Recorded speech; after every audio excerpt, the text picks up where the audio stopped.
my experience has been that books have a life of their own, that you can plan to write a certain book, and by the end you've written a completely different book. You can release a book thinking that the target market is going to be X, and it gets picked up by a completely different market and becomes phenomenally successful in a way that you never imagined. How has the experience of writing the book, releasing the book, surprised you? Wow, it has been a wild ride, and that's been my experience. It's taken on a life of its own. I wrote it for the broadest possible audience. That was very important for me. I could have written this book for a much more specific niche audience, but I really just wanted to make it an introduction to these powerful ideas because no book was really a good introduction.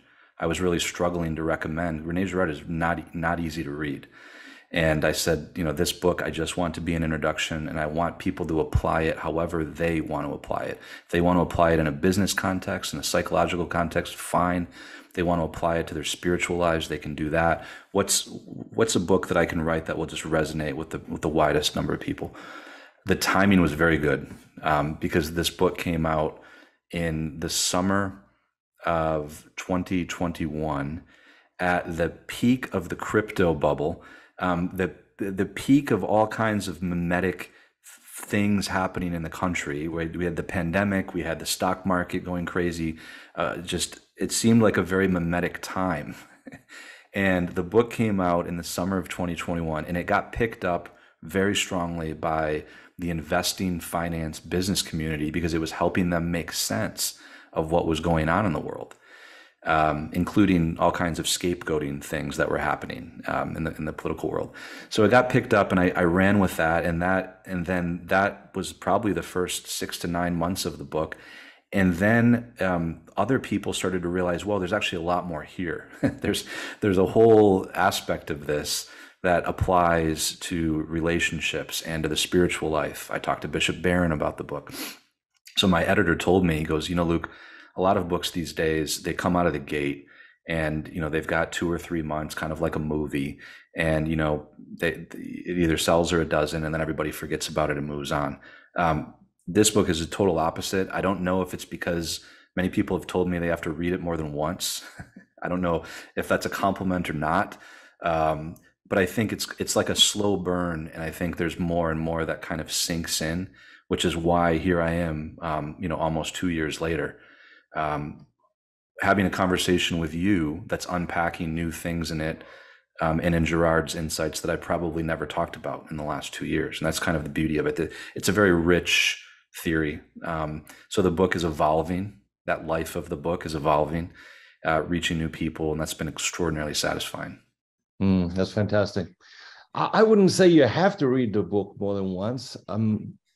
I wanted to read the book more than once. I read the book at least twice. I've read certain parts of it 3, 4, 5 times. I find myself coming back to parts of it and saying, "Oh, I want to read that again," and I want to read it again around something that is happening in my life or is happening in one of the organizations I'm involved with. But I think the thing that for me, I come away from the book, the desire I come away from the book with, the wanting that I come away from the book with is wanting to learn how to want well. I know it's a massive question, but how do we learn to want well? I think the first step is realizing that wanting is something that we have to learn to do well. I mean, just that awareness is not the way that many people think of wanting, right? It's like I wasn't born just knowing how to think very well, to think in a logical fashion. I had to learn. I had many good teachers, and it's helped me to be a better thinker, at least.